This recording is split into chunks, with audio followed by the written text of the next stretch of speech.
Stop acting so small because you are the universe in ecstatic motion.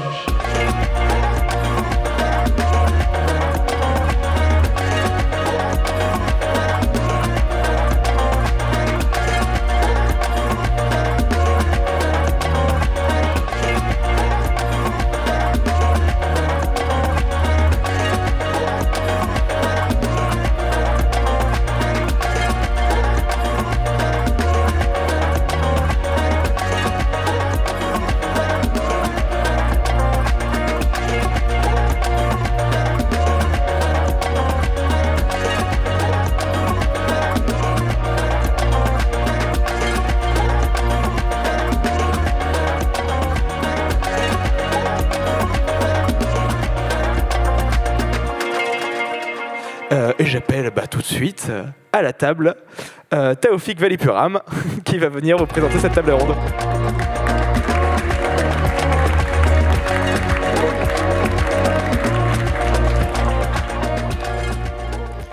Merci Camille, merci à toute l'équipe de Web Today, merci aux bénévoles, à l'organisation, c'est super. Je suis très heureux d'être avec vous aujourd'hui pour cette table ronde. En plus, on a gagné un peu de temps. Donc c'est chouette, on n'aura pas le temps de faire le tour de la question. D'ailleurs, vous allez voir la question, on va la détricoter. Mais l'idée, c'est de passer un bon moment ensemble. Et l'idée, c'est que vous puissiez, vous aussi, être pleinement présente et présent dans cette discussion. Donc dans quelques secondes, je vais appeler nos 3 intervenantes sur scène. Et je vais peut-être vous donner les grandes règles, si vous l'acceptez. Enfin, de toute façon, vous n'avez pas le choix d'accepter, parce que là, c'est moi qui ai le micro. Donc, les grandes règles d'interaction. Au cours de la discussion, on a une grosse heure devant nous. Enfin, non, on a pile 1 heure devant nous. Vous allez pouvoir poser vos questions. Vous allez pouvoir également, éventuellement, partager avec les unes et les autres des remarques que vous avez.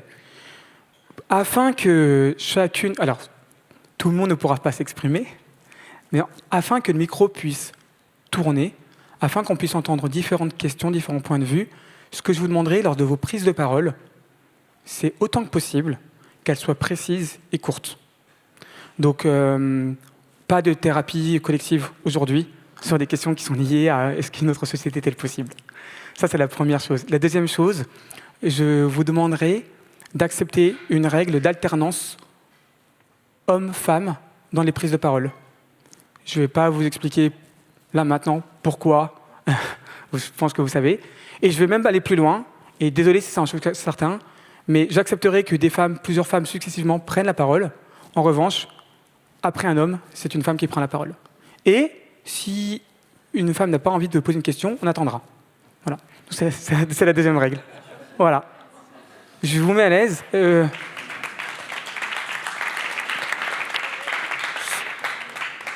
Donc ça, c'est la deuxième règle. Et la troisième règle, c'est de dire que vous allez ressortir probablement frustré de cette discussion, avec plein de questions, avec des interrogations. C'est pas grave. C'est normal. L'idée n'est pas ici d'avoir des réponses toutes faites, prêtes à l'emploi, avec lesquelles on peut ressortir pour changer le monde.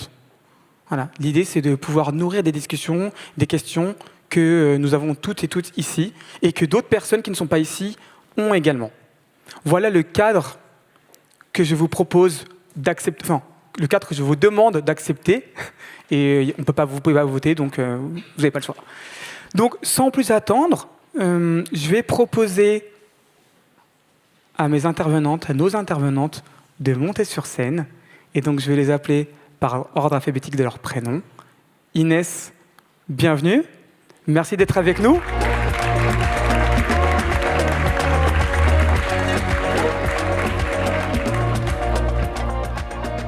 Sandrine, bienvenue également. Merci également d'être parmi nous.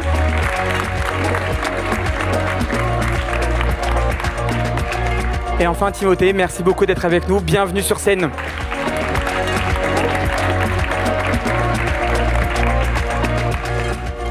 Vas-y, mets-toi là, très bien. Moi, je vais mettre là-bas. Alors, pour lancer la discussion, Donc le titre, c'est Une autre société est-elle possible ? Je me suis posé devant ce titre et j'ai essayé de décomposer ce titre. Et donc, dans ce titre, il y a 3 mots qui sont importants, plus le point d'interrogation.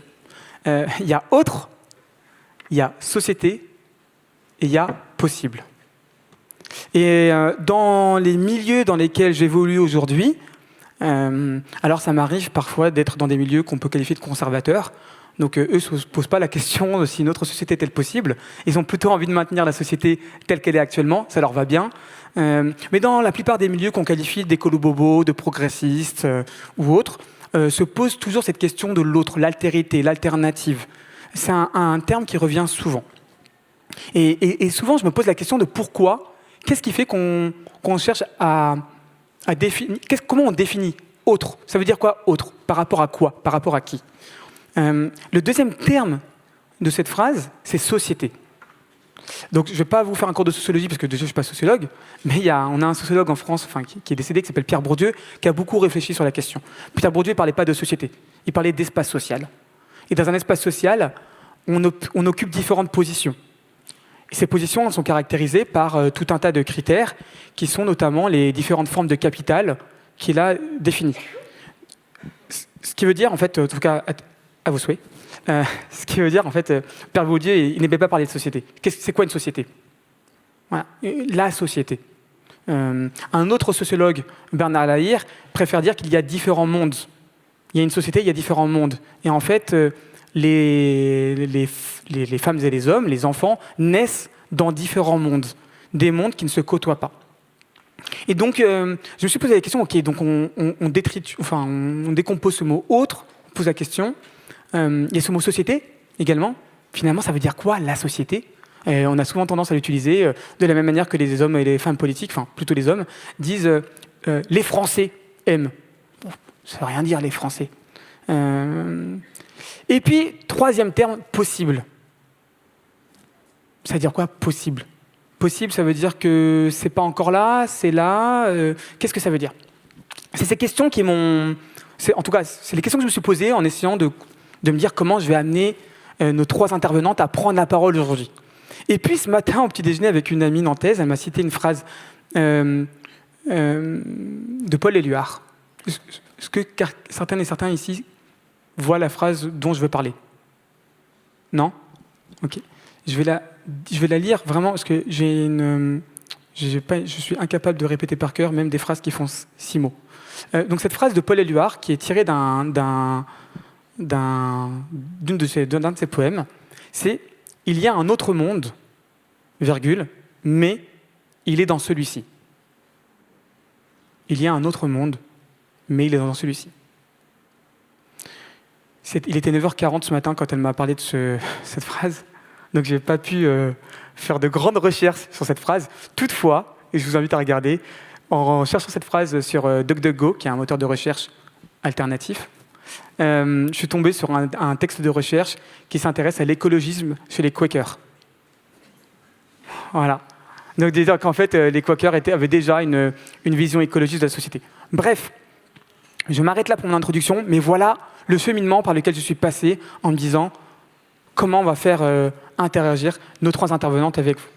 Et donc, ce que je vous propose, avant qu'on vous écoute, avant qu'on vous entende, ce que je vous propose, c'est de prendre un petit moment de quelques secondes de pause, et ensuite, vous pouvez prendre la parole avec les micros qui sont distribués dans la salle par Jessica et Maxence, autour essentiellement de 2 questions. Donc, quand vous prenez la parole, si vous pouvez donner votre prénom, dire pourquoi vous êtes là, maintenant. Donc ça, en 15 secondes, vous pouvez le faire. Et ensuite, vous posez la question, qu'est-ce que vous évoque la question de départ ? Une autre société est-elle possible ? Est-ce que c'est clair ? Et donc, on a devant nous quelques minutes pour que vous puissiez prendre la parole. Pourquoi ? Parce que aussi, l'exercice qui n'est pas évident pour Inès, Sandrine et Timothée, qui vont pouvoir aussi, à partir de leur point de vue, à partir de leurs expériences, les croiser avec vos questions. Donc, pourquoi vous êtes là ? Et qu'est-ce que vous inspire cette question ? Éventuellement, en faisant le lien avec cette phrase de Paul Éluard. Éventuellement. Mais vous avez que 35 secondes par personne, donc ça va être très, très rapide. Et moi, je vais aller m'asseoir là-bas. Et Jessica, Maxence, je vous laisse distribuer le micro aux mains qui se lèvent. Allez, un homme peut lever la main en premier, il n'y a pas de problème. Hein.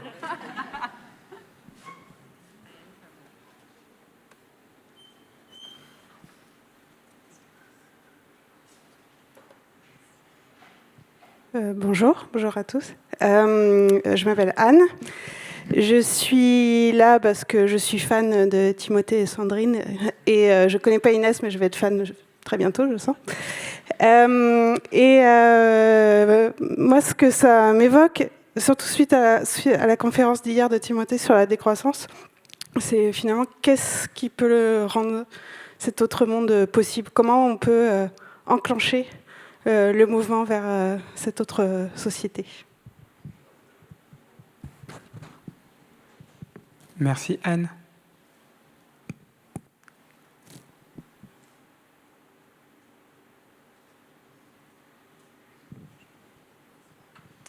Bonjour et merci Guillaume. Je suis là parce que j'ai fait pas mal d'éco-anxiété et que cette question-là, c'est une des questions que je me pose à peu près tous les matins et tous les soirs en me couchant.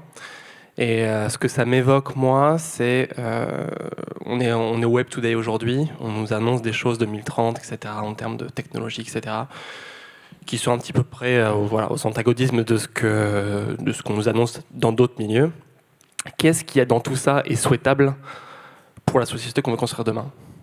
Qu'est-ce qu'il y a de bon qu'il faut qu'on garde, malgré les contraintes qu'on va avoir avec toutes les questions de société, de ressources, etc.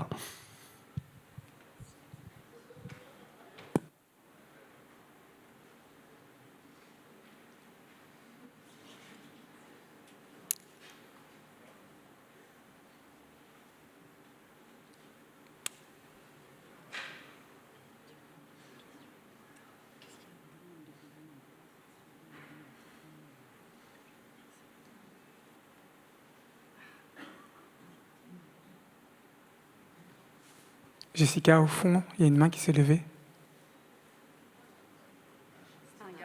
C'est un homme. Une femme veut prendre la parole? Oui, j'avais dit. Et j'avais dit qu'il fallait qu'on soit patient. Voilà. Voilà.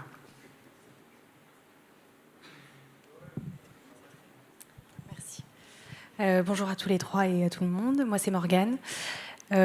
Toujours un peu dans la continuité de la question sur comment passer de la société dans laquelle on est à une autre type de société. Moi, ce que je me demande, c'est si vous avez des convictions sur le fait que les changements peuvent passer par les individus ou doivent plutôt passer par les institutions, les sociétés, enfin les entreprises, j'entends, les gouvernements. Enfin voilà, est-ce que vous avez une conviction sur qui doit y aller en premier pour que le reste suive? Merci Morgane. Et juste une question, Morgane. Pourquoi vous êtes là aujourd'hui? Moi, je suis là aussi pour des raisons d'éco-anxiété. Merci. On pourra faire un club après.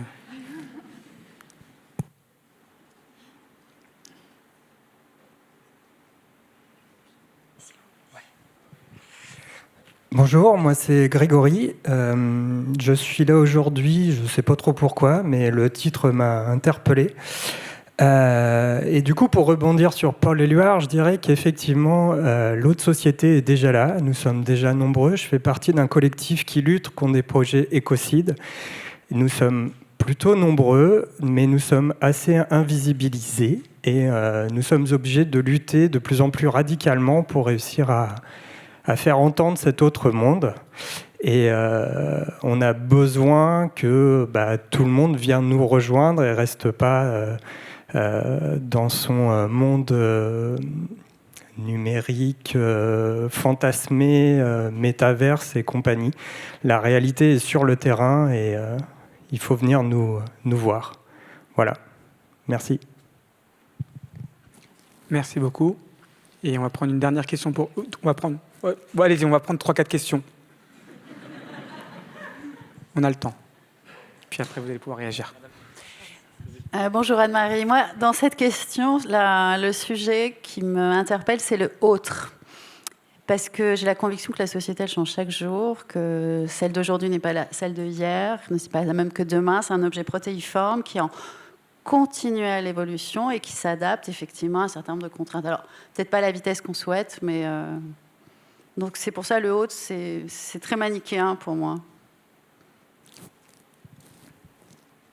Merci. Clémentine, ravie d'être là. Je suis là notamment parce que je suis vraiment très enthousiaste à l'idée qu'il y ait ce genre de conférence animée de cette manière au Web Today aujourd'hui en 2023. Alors moi, c'est un autre mot qui m'interpelle et sans doute aussi influencé par les écrits de Sandrine, mais c'est la question du possible. Qu'est-ce que c'est ? Merci. J'avais vu une troisième main se lever juste à côté de Clémentine, il me semble.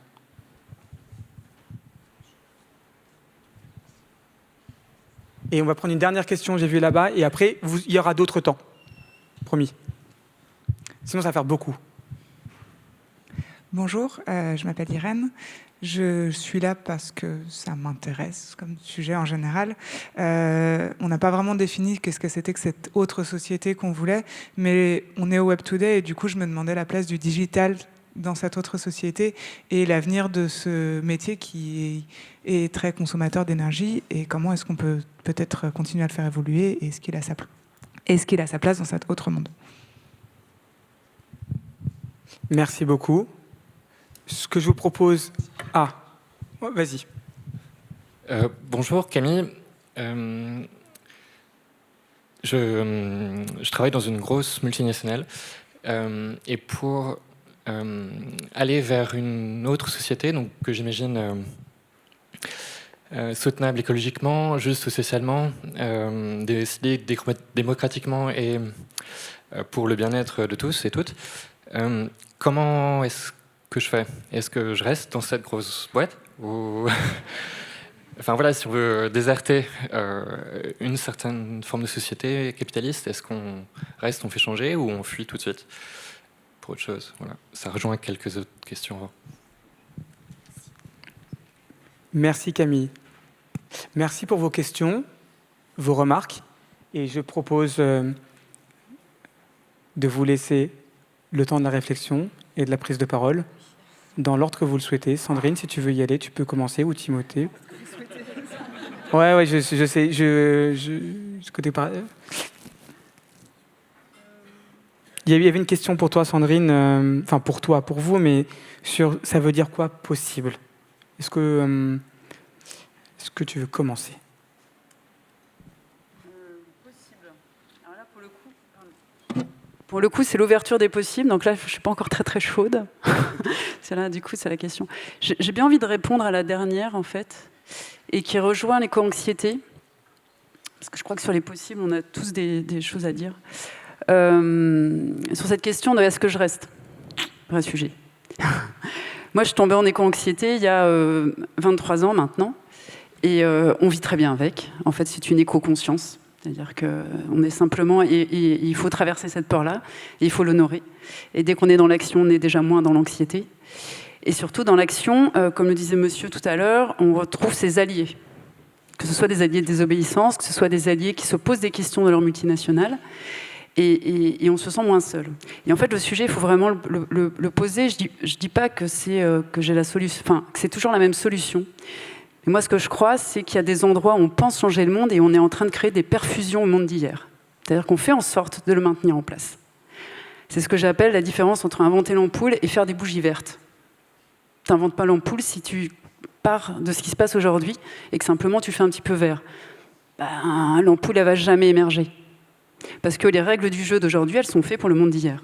Donc en fait, c'est extrêmement compliqué. Et après, la deuxième raison, donc ça, c'est pour la question de l'efficacité et de l'innovation. Parce que, enfin voilà, clairement, toutes les règles du jeu sont biaisées, quoi. Et après, il y a l'autre chose qui est toi et ton énergie. Et ça, en fait, le seul truc qu'on a tous ici et qui est important à garder, et notamment quand on est en conscience, c'est son énergie. Et le vrai sujet, et moi je suis extrêmement admirative des gens qui essayent de changer le système de l'intérieur, la vraie question à se poser, c'est est-ce que tu es suffisamment fort pour changer le système ? Est-ce que ce n'est pas le système qui va te changer ? Alors, il peut le changer de deux manières. Là, on rentre dans tous les aspects psychologiques. C'est que ça te change pour réussir à gérer ta dissonance cognitive, c'est-à-dire qu'à un moment donné, si tu veux être en accord avec tes valeurs, tu es obligé d'avoir du déni, de faire de la diversion, de repousser les choses, d'être en agressivité vis-à-vis de ceux qui, eux, changent. Parce que toi, ça te protège, le cerveau nous protège, c'est trop dur. Donc il y a ça. Donc tu commences à changer tes convictions. Mais la deuxième chose qui arrive le plus sûrement, c'est que tu perds ton énergie. Et moi, j'ai beaucoup travaillé sur la soumission à l'autorité, parce que je travaillais sur la désobéissance, et je me suis rendu compte que les psys qui travaillaient sur le burn-out travaillaient aussi sur ces expériences-là. Donc c'est-à-dire que le burn-out, à un moment donné, c'est simplement qu'on s'est oublié, qu'on a oublié quelles étaient nos convictions, et en fait, ce qu'on a de plus fort, on ne s'en rend pas compte, mais c'est nos convictions. C'est un truc qu'on ne peut pas mettre sous le tapis pendant des années. Je vais arrêter là-dessus peut-être, mais... Voilà, donc à la question, il n'y a que toi qui sais, mais si tu commences à te la poser, c'est que déjà, tu as probablement un petit bout de réponse.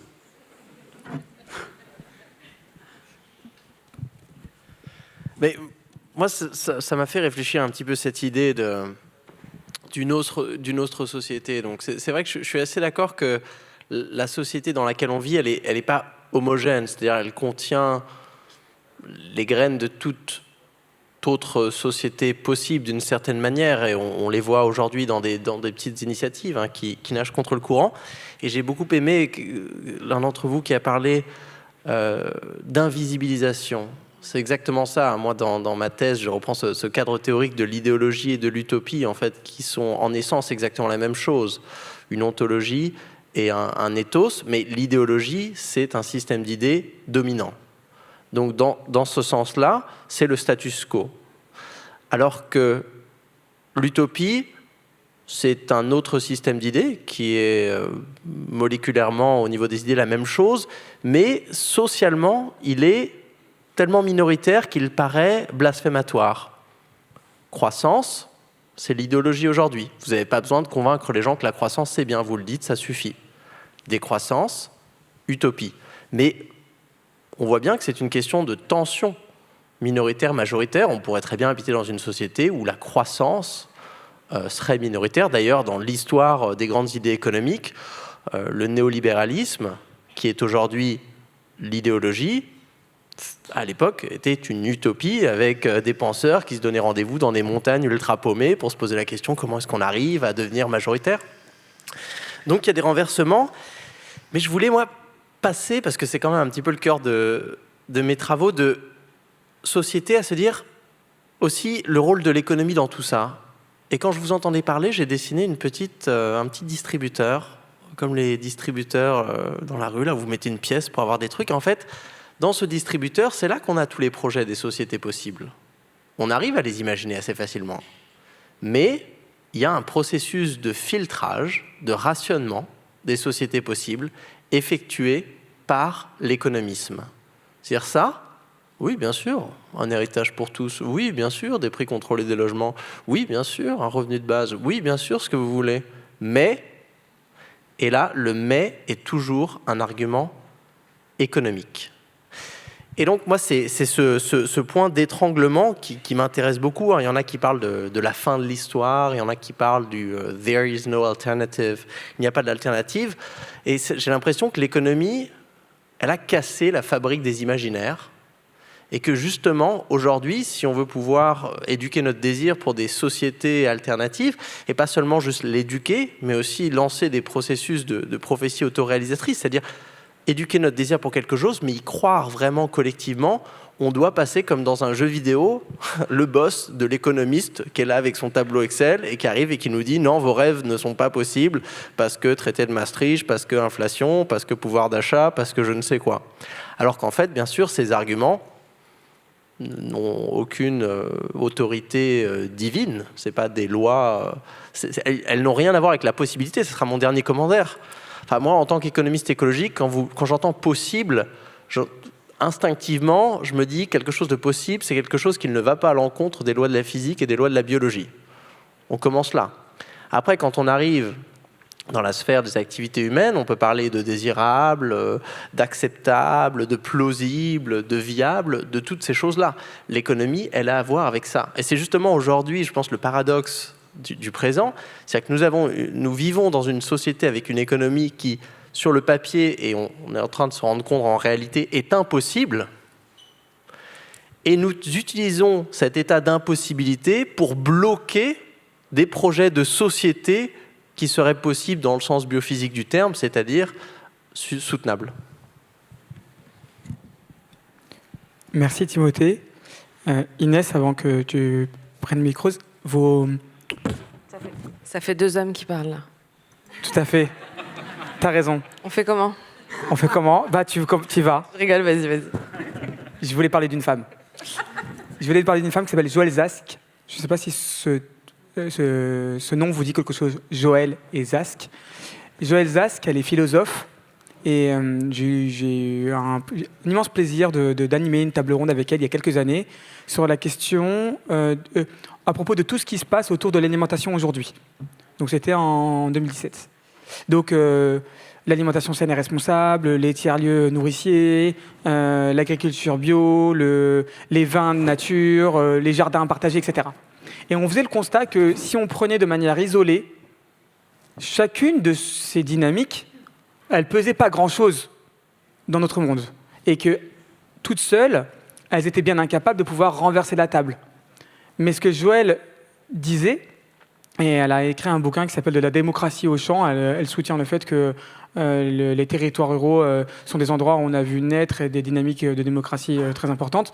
Ce que soutenait Joëlle, c'est que ce qu'il fallait regarder, c'est ce qu'on dit, l'expression anglaise, la big picture, ou de manière générale, en fait, l'ensemble du plateau de jeu, et que si on regarde cet ensemble du plateau de jeu, en fait, toutes ces dynamiques, qui parfois ne se parlent pas directement, en fait, sont en train de redessiner quelque chose. Ce quelque chose, il faut ensuite le nommer. Et il faut être capable de le politiser. Mais ce qu'elle dit, c'est qu'il ne faut pas se laisser, je rejoins sur l'économisme et je te laisse la parole Inès, il ne faut pas se laisser emprisonner par la manière dont le formatage éducatif ou l'économisme, finalement, nous amène à qualifier ce qui fonctionne et ce qui ne fonctionne pas. Ce qui va passer à l'échelle, ce qui va se développer ou ce qui ne va pas se développer. Donc Joëlle disait, il se passe plein de choses, mais on a été habitué à comprendre que pour que ça réussisse, il faut que un truc devienne massif. Non. Ce changement, il va passer par une remise fondamentale en question de la manière dont on conçoit les interactions entre les personnes, mais également les différentes dynamiques de coopération entre les personnes. Et Inès, je te laisse la parole. Et évidemment, quand j'entends invisibilisation de la part de Timothée, ou tout à l'heure, de la part, je vais me rappeler de votre prénom, je suis désolé, tout à fait, merci.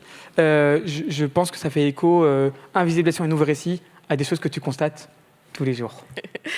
Merci beaucoup, Taoufik. Merci pour toutes vos remarques et vos premières interventions. Alors moi, je ne suis pas une théoricienne. Je dirige une association dans les quartiers populaires en Ile-de-France, en Seine-Saint-Denis plus particulièrement.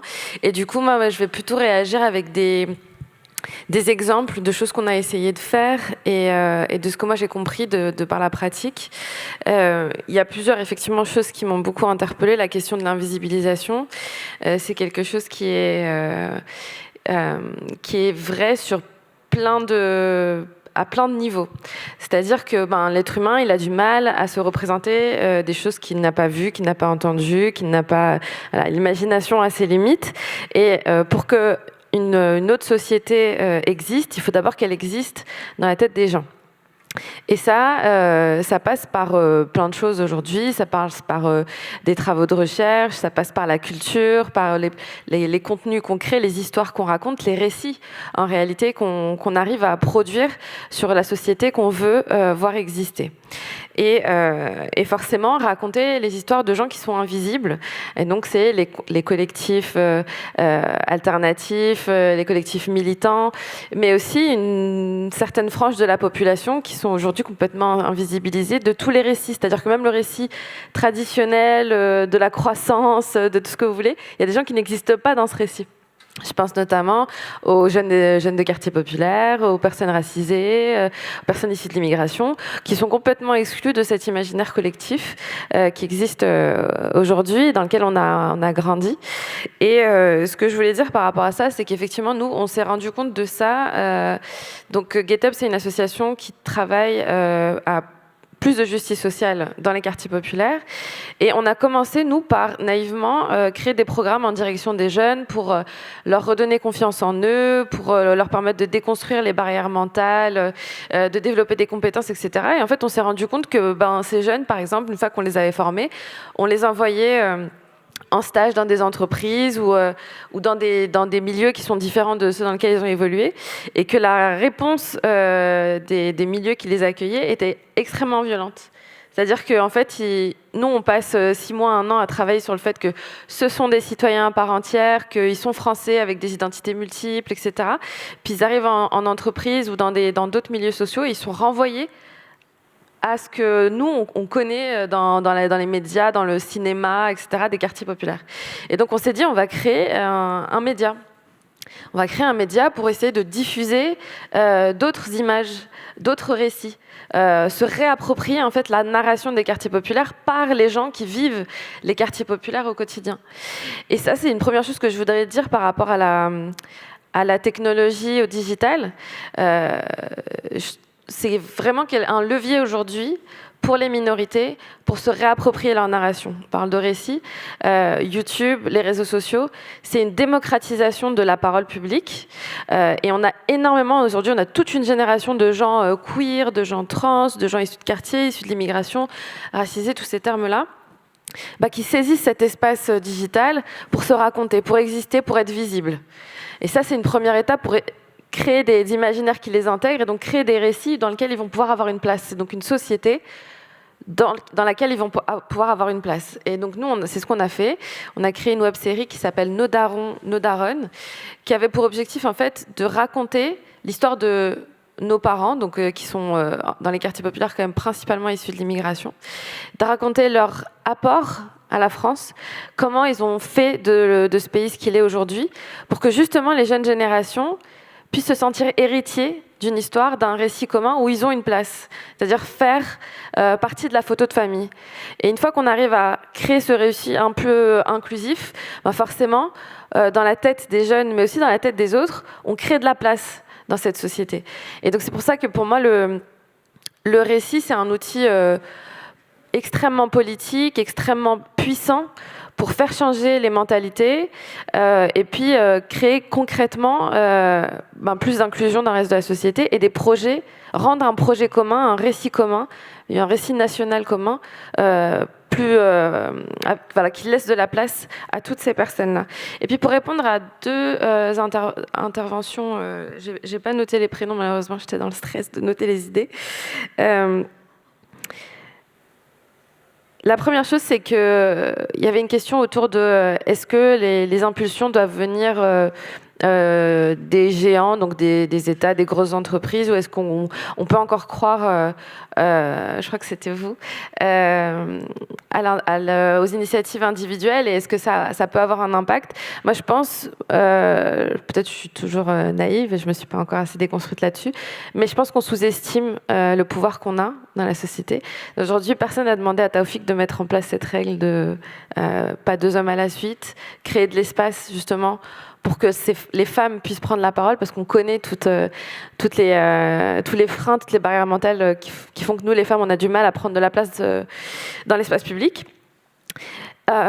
Vous avez tous, en fait, des champs de pouvoir, que ce soit dans vos familles, au travail, en fonction de... Voilà, et même si vous n'êtes pas manager, même si vous ne dirigez pas des assos, des équipes, vous n'avez pas des budgets immenses, vous êtes tous en capacité de créer des choses différentes, des systèmes différents, des petits microcosmes de faire différemment, avec des règles comme celle-là, des manières de travailler, des manières d'être plus conscient, d'encourager la conscientisation sur certains sujets, c'est-à-dire qu'on n'est pas obligé de faire des apéros pour parler du dernier concert de Beyoncé, ou on peut aussi parler de la société.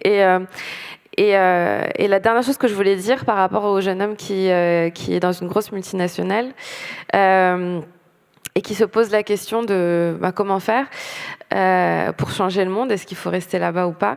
Je me suis beaucoup posé cette question parce que moi j'ai un peu suivi une scolarité à l'aveugle. Donc j'ai fini en prépa parce que mes profs m'encourageaient à pas aller à la fac. J'avais aucun projet professionnel. Je suis arrivée en école de commerce. Et en école de commerce, fallait commencer à choisir un métier. Et puis entre ce que l'école propose, il n'y avait pas énormément. Je me retrouvais pas forcément. Puis j'ai trouvé ce truc de la RSE, la responsabilité sociale des entreprises, la diversité et l'inclusion, etc. Et je me suis engouffrée là-dedans. Et en fait, je me suis rendu compte que les entreprises, ce sont des espaces sociaux comme les autres, et que ce sont des espaces politiques. Et qu'en fait, il y a une règle tacite qui dit qu'il ne faut pas parler de politique au bureau, il ne faut pas parler de ses origines, faut pas parler... Mais en fait, dès qu'on commence à le faire, ça ouvre des portes. Et on se rend compte que c'est un des seuls espaces aujourd'hui dans la société où on est tous à peu près d'accord qu'il ne faut pas parler des choses qui fâchent, qu'on a que pour travailler, alors que non, l'entreprise fait partie de la cité, elle fait partie de la société. Et je pense que justement, il y a quelque chose de fort qui peut se débloquer. Dans l'entreprise où je travaillais récemment, on a ouvert cette brèche. On a dit on va parler de racisme, on va parler de transphobie, on va parler d'écologie, on va parler de ces sujets-là. On va un petit peu mettre un coup de pied dans la fourmilière. Et en fait... ça a très très vite pris beaucoup d'ampleur et ça a eu un impact direct sur le leadership de l'entreprise. Alors, c'est pas une success story, hein, ils n'ont pas décidé de débloquer des fonds, de recruter différemment. Ça s'est assez mal passé. Mais ce que je peux voir, ce que j'ai vu, c'est qu'il y a eu une conscientisation assez dingue des autres salariés qui ne laissaient plus passer certaines choses. Qui refusaient certains team building ou certaines activités ou certaines manières de travailler, qui se sont rendus compte qu'il manquait cruellement de diversité sociale, de diversité ethnique, qui se rendent... Et voilà. Et quand vos employés, vous ne pouvez pas virer tout le monde, vous pouvez faire un plan social, virer 20% des gens, voilà... Beaucoup d'entreprises l'ont fait ces dernières années, mais vous ne pouvez pas virer toute une boîte. Et en fait, créer ce déclic dans la tête des gens, les conscientiser, être en conscience, ça fait une grosse différence. Et puis après, vous pouvez aussi faire un chèque à l'association GetUp. Ça peut aussi beaucoup aider les jeunes sur le terrain. Mais voilà, c'est quelque chose que je voulais mentionner, mais il y a énormément de choses encore à dire et je pense qu'on va continuer de creuser ensemble. Merci Inès, Sandrine, Timothée. Je vous laisse réagir, Sandrine et Timothée, à ce que vient de dire Inès. Et puis, on fera un deuxième tour des questions dans la salle. Il y a plein, ça fait pop partout, là. Alors, par quoi commencer ? Il y a vraiment cette idée dont parlait Inès, effectivement, moi je crois beaucoup à la puissance personnelle.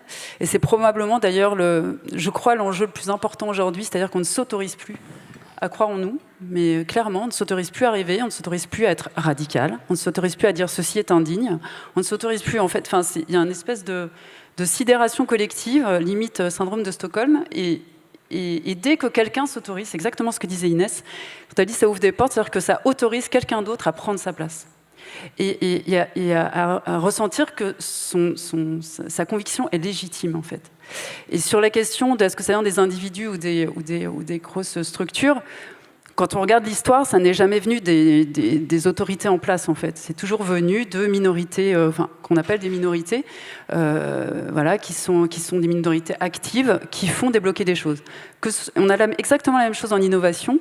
Les grandes innovations, elles sont venues de personnes isolées dans un coin sur un sujet.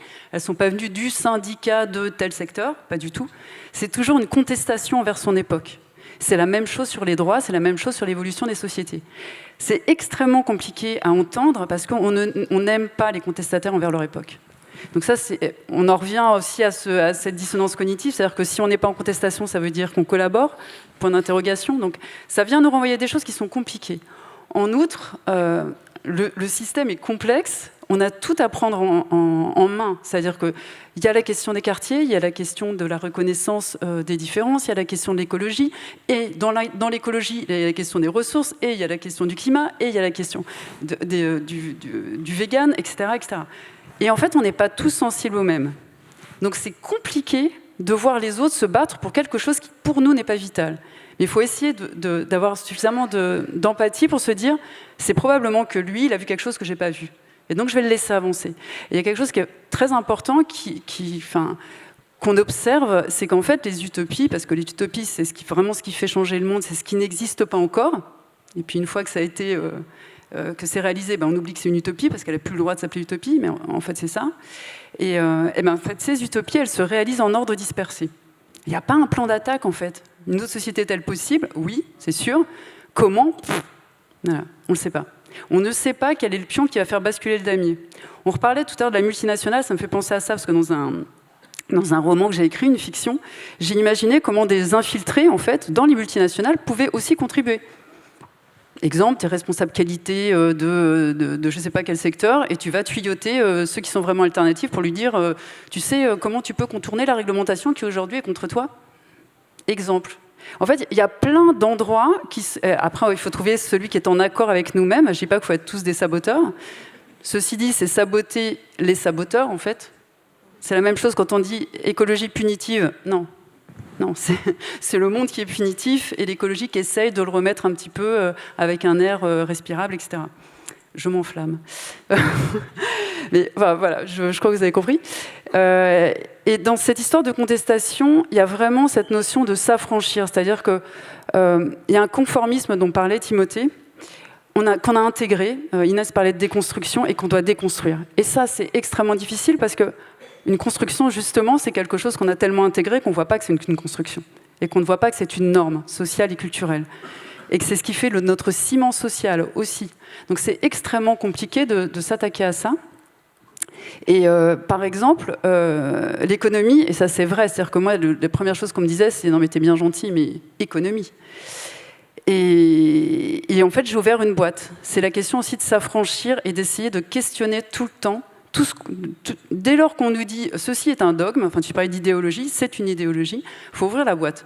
Moi, j'ai commencé à me déconstruire, entre guillemets, et à m'autoriser à penser autre chose quand j'ai déconstruit le PIB. J'ai ouvert la boîte. Il y a quoi dans le PIB? C'est quoi la croissance? Ok, en fait, c'est plus de guerre, plus de drogue, plus de pollution, etc. Et là, on croit, on est super content. À partir de là, j'ai laissé mon complexe de non-économiste. Et il y a autre chose aussi, je me rends compte, pendant des années, je disais, je travaillais beaucoup sur la modification de comportement, sur comment les grandes innovations naissaient, etc. Donc j'étais sur quelque chose de très technique, justement pour pas qu'on vienne me chercher sur, oui, mais en fait, une idéologie qui n'est pas celle d'aujourd'hui, mais qui en est une autre quand même. Et je disais toujours, moi, ce que je dis, c'est pas moral. C'est juste quelles sont les conséquences de nos actes, en fait, concrètement, qu'est-ce que ça fait. Et aujourd'hui, je me dis, mais j'ai moi-même mis de côté cette partie éthique. Et en fait, s'il y a une éthique, c'est-à-dire que oui, il y a des choses, et c'est ce que tu disais, on n'ose pas parler. En fait, c'est des choses dont on n'osait pas parler. On n'a pas le droit de parler d'éthique, de ce qui est indigne, de ce qui n'est pas normal. On n'a pas le droit de parler de politique, effectivement. Et quand on voit qu'il y a 9 Antillais et Antillaises sur 10 qui sont intoxiqués au chlordécone, on se dit, mais pourquoi? Et donc, c'est le dégât collatéral d'un modèle. Et en fait, tout ça, on ne le disait jamais. Mais moi, je crois que si, finalement, il y a aussi quelque chose dans, je ne sais plus ce que tu disais tout à l'heure. Enfin bref, il y a aussi le choix de remettre un peu d'éthique, quoi. De se dire, et de regarder ce modèle en face, pas pour s'auto-flageller. Ok, enfin voilà, c'est compliqué pour tout le monde, et puis ça fait des années, et c'est difficile d'en sortir. Mais juste pour se dire, ok, on sait, maintenant on va essayer de faire différemment, quoi. Merci Sandrine. Timothée. J'en profite pour rebondir, pour continuer ce qui va, je pense, être une ode au sabotage. J'aime beaucoup se saboter les saboteurs, parce que c'est vrai, et dans les milieux de la tech, c'est encore plus vrai qu'autre part, on a cette idée comme quoi la construction d'une autre société demanderait un surcroît de créativité, d'imagination, d'innovation. Il va falloir créer des trucs, il va falloir solutionner, il va falloir créer des choses en plus. Mais aujourd'hui, la transition, elle est plus bloquée par notre incapacité à exnover des systèmes, des idées dont nous héritons, qui bloquent le changement. Donc c'est plus une question, il ne faut pas rajouter des trucs en plus, c'est pas une transition par l'empilement, où on va juste garder les énergies fossiles et faire du renouvelable en plus. Non, il faut trouver une manière de fermer, d'arrêter, de démanteler, de ralentir, de déconstruire, toutes ces choses qui aujourd'hui nous embêtent. Donc il faut qu'on qu'on s'adapte. Et là, ça me faisait penser à 2-3 exemples, très concrets. Moi, il y a un groupe, de voir un peu la créativité en termes de puissance ex-novatrice qu'on voit. Je ne sais pas si vous avez entendu parler des Tire Extinguishers. C'est un groupe d'activistes, à l'origine, j'imagine, quelque part au Royaume-Uni, dont l'activité consiste à libérer l'air des 4x4 de luxe. Et eux, ils parlent de désarmement d'armes climatiques. Et donc, ils libèrent l'air de ces pneus. Ils laissent ensuite un petit mot. Nous avons, écoutez, désolé, mais bon, en vue de la situation climatique, nous avons été forcés de désamorcer la bombe climatique que vous avez laissée dans la rue. On s'excuse, machin. La station de métro la plus proche est ici. N'hésitez pas à faire du vélo. Très créatif. Là, on peut débattre, est-ce que ça marche, est-ce que ça marche pas, mais on voit bien que là, il y a une certaine puissance où on se concentre sur la chose que l'on essaye de faire sortir de cette société, qui est complètement compatible avec d'autres efforts pour mettre en place une nouvelle civilisation de la mobilité douce. Mais on voit bien que sans l'exnovation des projets d'autoroute, du SUV, des aéroports, de toutes ces choses-là, nous n'aurons pas l'espace pour pouvoir faire une véritable transition vers une mobilité douce.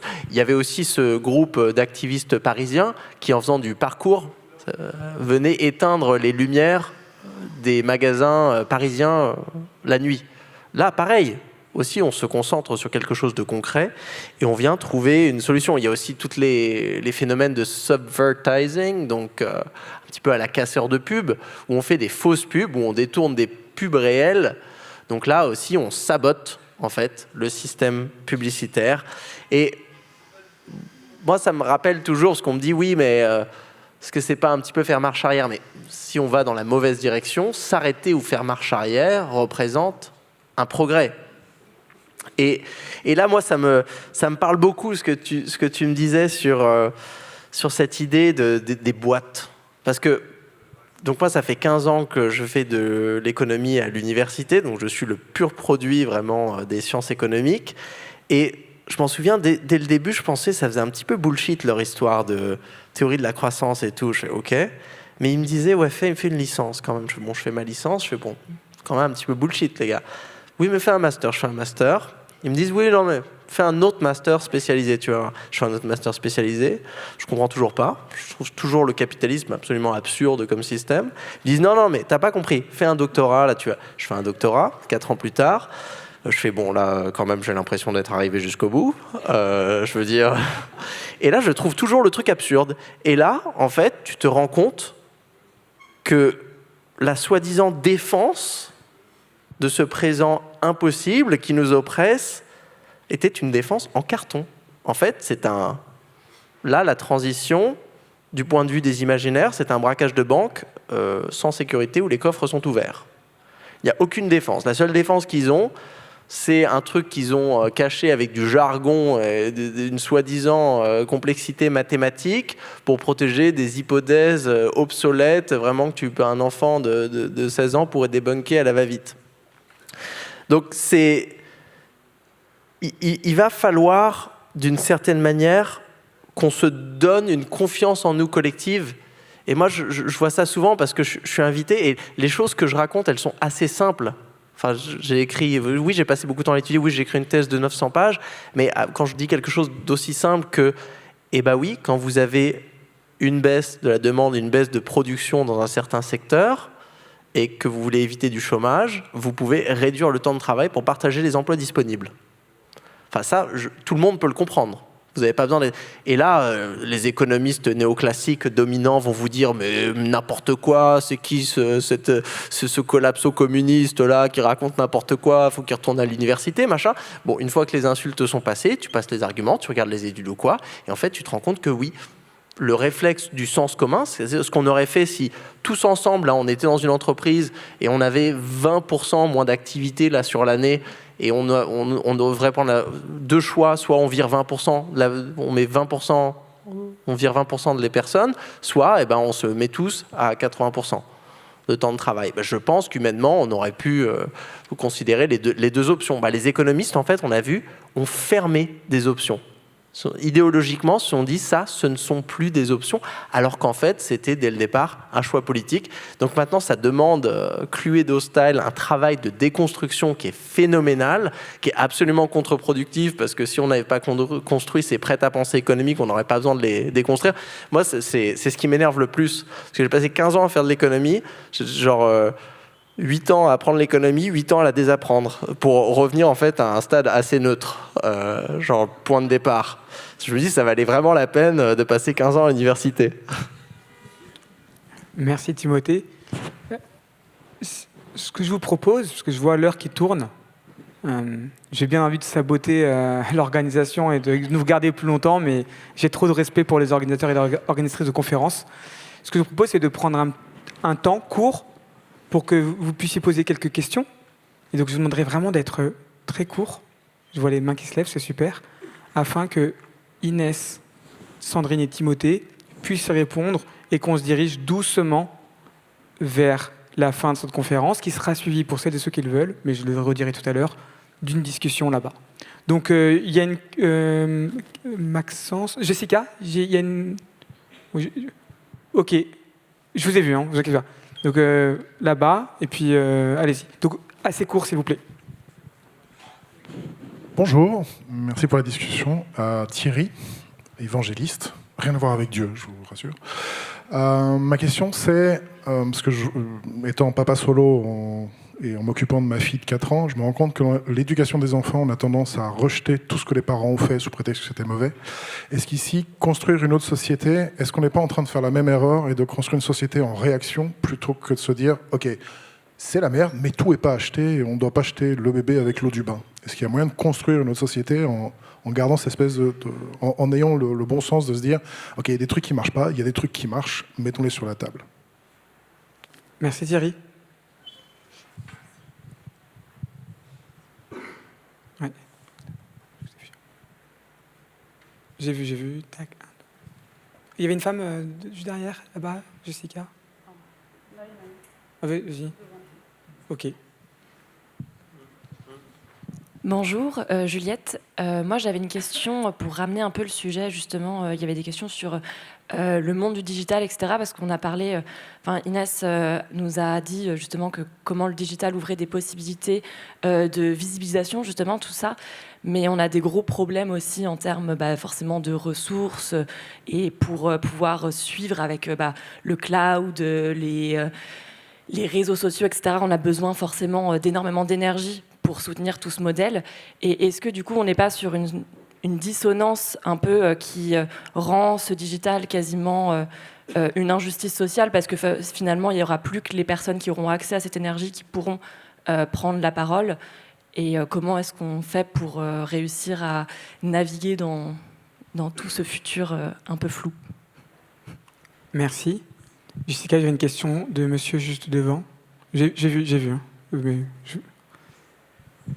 Bonjour Vincent. Alors moi je suis ici parce que je suis de plus en plus éco-anxieux, puis aussi parce que je suis le plus ancien fan dans la salle de Sandrine. Pour en témoigner, ça date de plus de 30 ans. Moi ça renvoie à ce que disait Timothée, même ce que vous avez tous dit. On parle de déconstruction, de retour arrière, finalement c'est nécessaire, mais j'ai envie de poser une question volontairement provocatrice. Est-ce que la démocratie est compatible, est-elle le meilleur système pour envisager une déconstruction ? Je pense qu'en Chine, si on décidait que les vols intérieurs, les vols domestiques devaient s'arrêter pour privilégier le train, ça se ferait en 2 heures ou en 2 semaines. Et si on devait interdire le régent ou les produits phytosanitaires de ce type-là, dans un pays comme la Chine, ça prendrait 2 semaines. En France, il y a des lobbies et finalement, ce ne sont que des mouvements, des retours arrière. Voilà. Merci Vincent. Il y avait la dame et le monsieur juste à côté après. Ouais. C'est moi. Alors est-ce que ça vous dérange? Vous avez pris la parole tout à l'heure? Oui. Est-ce que ça vous dérange si on tourne? Il y a une autre femme? Ben oui, je crois derrière. Juste comme ça, on distribue. Désolé. Bonjour, je m'appelle Luca. Ma question, c'est... Je vois assez de manière médiatique et politique comment on est passé à catégoriser l'activisme ou la désobéissance civile à ce nouveau terme de écoterrorisme. Et du coup, je voulais un peu avoir votre point de vue, de savoir comment on en est arrivé là et comment on change ce discours et la vision qu'on a autour de ça. Merci. Ok. Et il y avait le monsieur juste devant, Max. Jessica, merci beaucoup. Bonjour, merci pour vos interventions. Je m'appelle Kevin.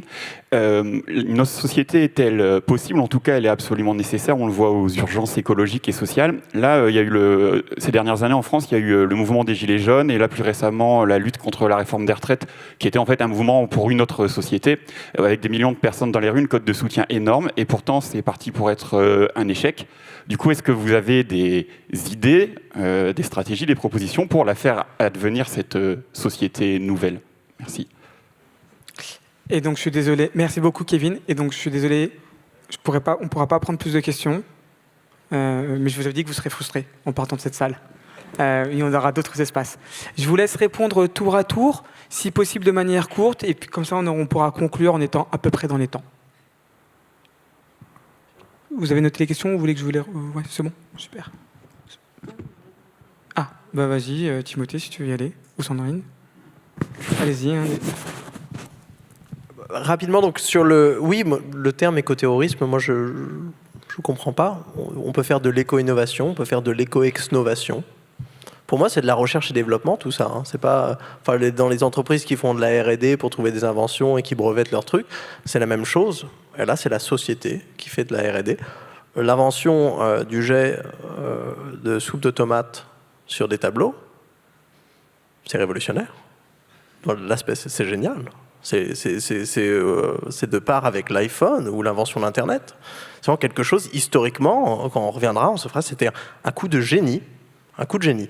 Donc je pense qu'il faut qu'on mette les choses à leur place et qu'on se dise, en fait, nous sommes des humains qui essayons d'inventer des solutions et des stratégies. Alors malheureusement, sur la 5e question, la dernière, stratégie, j'en ai pas. De manière assez facile, c'est là où j'ai arrêté mes recherches, c'est-à-dire d'explorer des possibles sur le papier. C'est ça le plus rageant, c'est que là, sur l'aspect des retraites, tout était possible, sur le papier économiquement, mais vraiment, tout était possible. Mais bien sûr, c'est pas le discours global, et on a fermé énormément de possibilités avec des arguments qui tenaient pas la route. Et malheureusement, c'était une bataille des Thermopyles idéologiques où vous aviez 300 hétérodoxes contre 4 milliards d'économistes dominants. Et c'est très difficile, c'est le même combat sur la croissance verte et la décroissance. Et sur cette construction d'une société en réaction, je ne sais pas si, de toute manière, on n'a jamais vraiment besoin d'arrêter tout et de recommencer tout à nouveau. Enfin, les sociétés évoluent et ce qui est important, c'est notre capacité de discernement. Et c'est pour ça que je lis avec l'importance de la démocratie pour pouvoir avoir en fait une certaine agilité et une résilience dans notre capacité à faire évoluer cette société et de se dire oui, aujourd'hui, il y a certaines choses qu'on veut garder, il y a d'autres choses qu'on ne veut pas garder. Moi, par exemple, ma question de recherche sur le moment, là, c'est de se dire l'État-providence, l'histoire de l'État-providence, la sécurité sociale, l'accès universel aux soins, toutes ces choses qui sont reconnues quand même comme quelque chose qu'on aimerait bien garder. Mais des gens vont dire « Ah, vous voulez faire la transition écologique, vous pensez qu'il faut faire la décroissance, et donc vous ne pouvez plus financer le modèle social. » Là, ça montre en fait des simplismes un petit peu de se dire soit on garde tout ce qu'on a aujourd'hui, notre civilisation thermo-industrielle qui latte les écosystèmes, mais qui nous permet quand même d'avoir des dentistes plutôt corrects, soit on doit construire l'intégralité de tout, réinventer la roue, le feu, tout. Non, on peut simplement choisir les choses qu'on aime bien et on les garde. Et d'ailleurs, c'est ça vraiment mon message principal en tant qu'économiste écologique, c'est que nous avons des budgets biophysiques qui sont limités, donc nous devons faire des arbitrages. Il va juste falloir choisir. Donc on peut garder les choses auxquelles on attribue vraiment énormément de valeur, hein. On parle souvent d'empreinte bien-être, des biens et services, et les choses qu'on considère les moins essentielles, on peut se permettre et s'organiser collectivement pour pouvoir se permettre de vivre sans. Merci. Timothée. Moi, c'est Inès. Enchantée.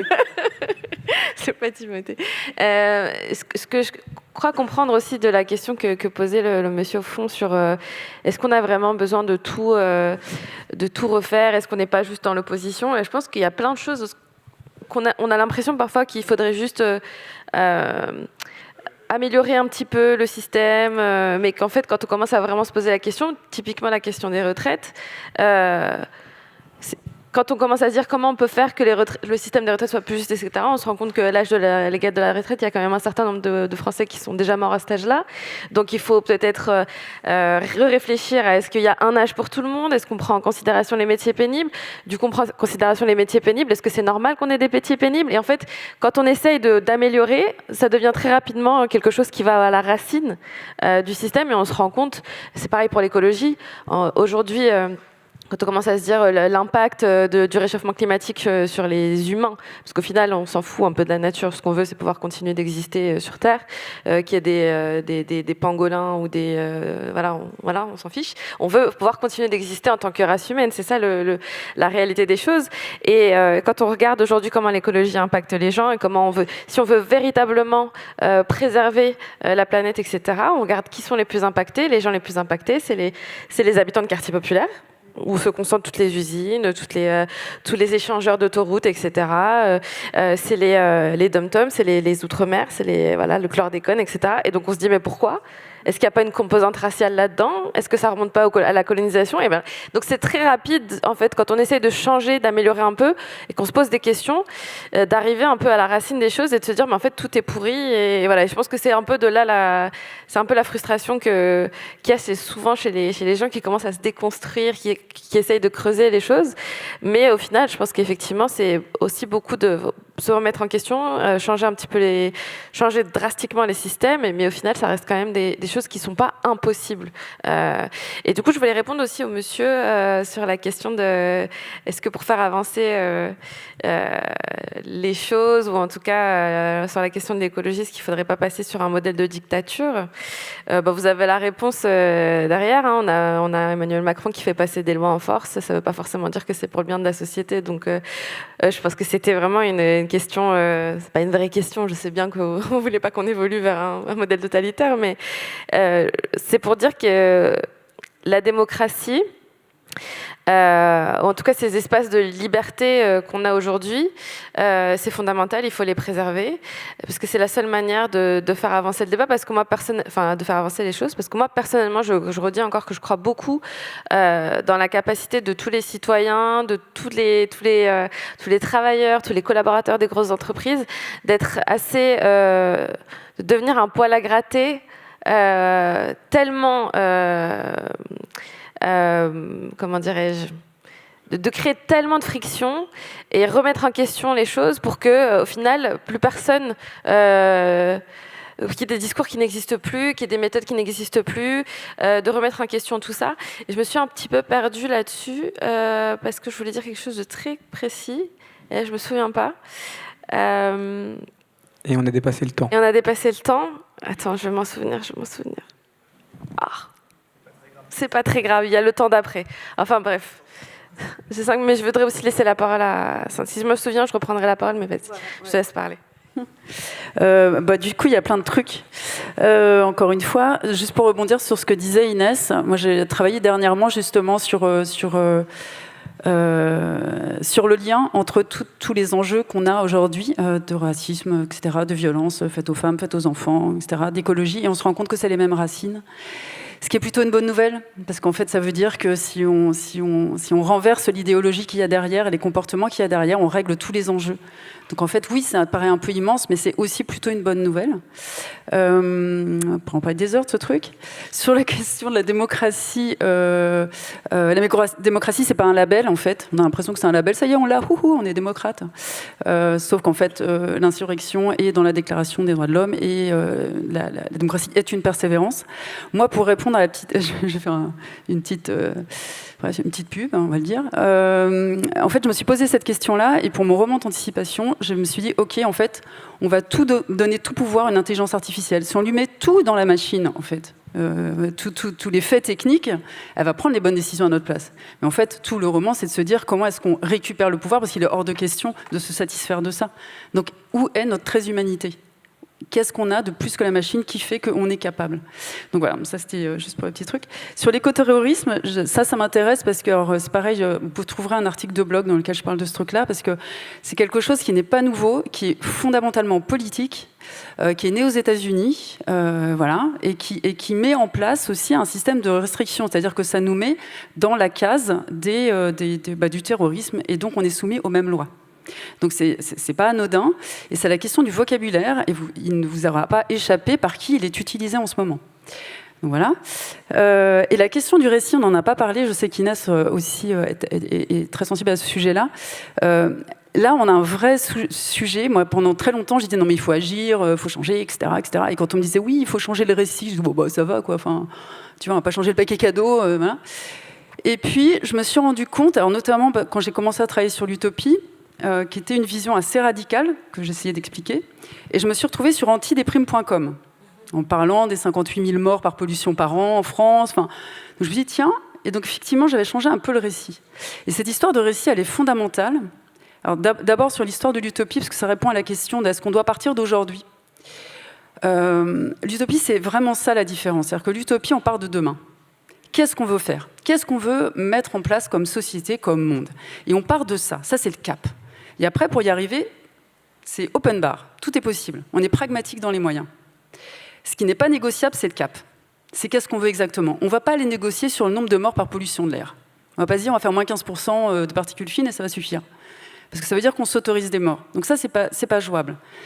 Et quand vous voyez, le système habituel, c'est plutôt l'inverse. C'est-à-dire qu'on négocie sur le cap. Par contre, sur les moyens, on ne va pas trop toucher. Et c'est la difficulté. C'est-à-dire que dès qu'on part d'aujourd'hui, c'est hyper dur de laisser tomber. Parce qu'on est encore dans le modèle de pensée d'aujourd'hui et d'hier. Et donc, on ne veut pas lâcher des techniques qu'on a toujours faites. C'est extrêmement compliqué, ce qu'on appelle le gel de la décision. On a pris des décisions dans un sens que c'est très difficile. Donc, c'est beaucoup plus facile d'imaginer un autre monde en partant de demain et en essayant d'oublier celui-là. Et après, bien sûr, on va utiliser des choses. Il ne s'agit pas de tout jeter, mais il s'agit de surtout se focaliser, se concentrer sur ce qu'on veut voir advenir. Et la dernière chose sur les récits, pour moi, il y a quelque chose de fondamental. C'est que dans les récits, donc, il y a le vocabulaire. Par exemple, une ville intelligente, c'est une ville dans laquelle il y a beaucoup de techno. Ça veut dire quoi? Ça veut dire que les humains ne sont pas très intelligents. C'est un détail, mais il y a la question du vocabulaire, il y a la question des fictions et des récits. Et aujourd'hui, moi, c'est pour ça que je me suis concentrée maintenant sur l'édition et sur l'écriture. On n'a que des récits ou apocalyptiques, ou la techno va nous sauver.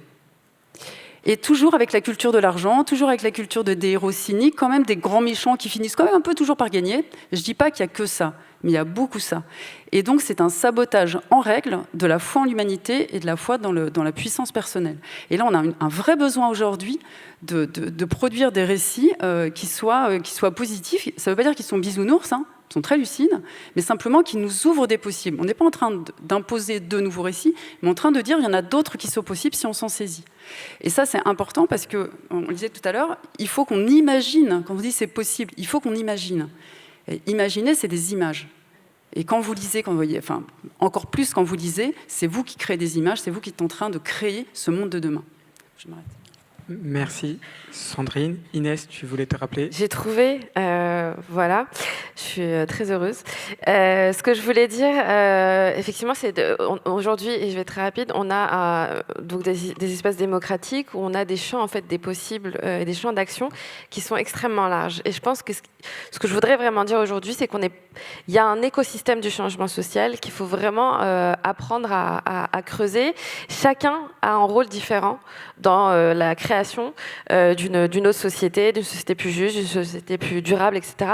Il y a une activiste américaine qui s'appelle Deepa Iyer, qui a créé l'écosystème du changement social, où elle explique que, par exemple, les storytellers font partie des gens qui aujourd'hui créent du changement social. Ceux qui racontent leurs histoires, qui racontent comment ils ont vécu des moments difficiles mais qu'ils ont réussi, ou ce genre de choses.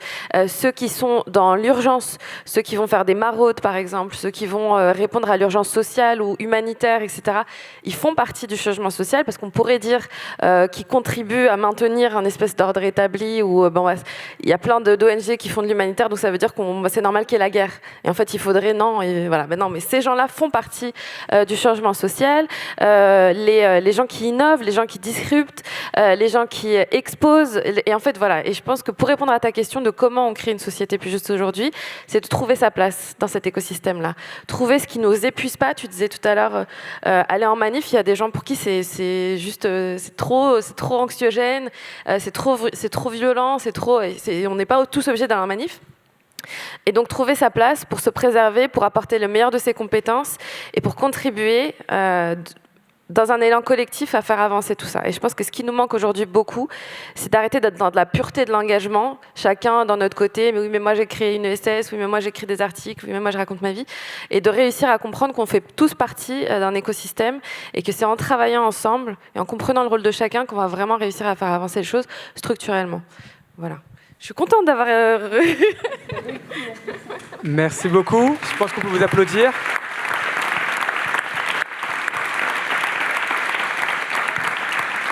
Alors, je ne vais pas vous faire une longue conclusion, mais je vous remercie d'avoir pu donner ce mot de la fin. J'ai vu, Timothée, que tu grattais encore des choses, donc je vois que ça chauffe.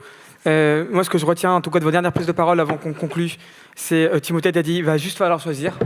Je trouve que cette phrase, elle est forte. Il va juste falloir choisir. Sandrine, tu dis que, en fait, c'est plus facile de changer notre monde ou notre société à partir de demain et plutôt qu'à partir d'aujourd'hui. Si je ne déforme pas ce que tu as dit. Et puis Inès, ce que je disais, c'est chacun a un rôle différent dans cet écosystème du changement social. Prenons-en conscience. Et puisque tu dis ça, je vais vous laisser avec 2-3 trucs rapidement. Le premier, c'est le concept de cécité volontaire que j'ai découvert grâce à un bouquin sur le nucléaire. Je ne lance pas un débat sur le nucléaire maintenant, mais le concept de cécité volontaire qui est intéressant parce qu'on parle de la cécité volontaire. Donc, puisqu'on parle d'invisibilisation, regardons nos sociétés volontaires. Et comme on parle de cécité volontaire, je ne vais pas casser l'ambiance du tout, mais c'est aussi important que nous regardions aussi qui est présente et qui est présent aujourd'hui dans cette salle.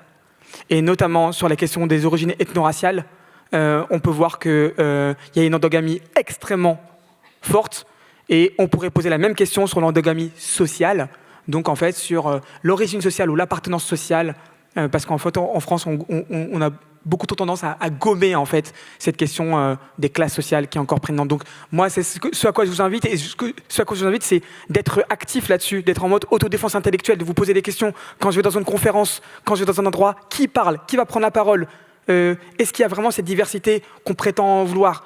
Apprenez à être choqués, indignez-vous, disait Stéphane Hessel. Indignons-nous aussi de ces choses-là, sans nous culpabiliser. Donc ça, c'est quelque chose que j'avais envie de vous passer. Et ensuite, il y a pas mal de références. Ce que je vous propose, vous pouvez retrouver nos noms, nos prénoms. Moi, je me propose peut-être de centraliser une chose. D'une part, je vais demander à Timothée, Sandrine et Inès leurs notes, en tout cas de voir ce qu'on peut faire des notes et des questions qui se sont posées. Et de votre côté, j'aimerais vous laisser avec une question.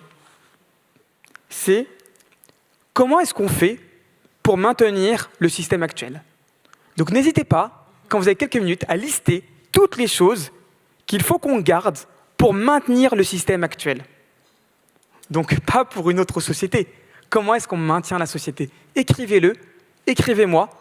Je crée un document et avec celles et ceux qui ont envie qu'on en discute, on se donne rendez-vous, peut-être en ligne, peut-être en dehors, pour continuer à en discuter. Et puisque je parle d'en dehors, dans 20 minutes maintenant, on va pouvoir se retrouver avec certaines et certains dans j'essaie de le dire en français, mais j'y arrive pas, désolé, le speaker corner, l'endroit des intervenantes et des intervenants, pour pouvoir avoir une courte discussion. Merci à toutes et à tous d'avoir été présentes et d'avoir joué le jeu. Merci à l'équipe organisation, vous pouvez vous applaudir. À très bientôt. Acting so small because you are the universe in ecstatic motion.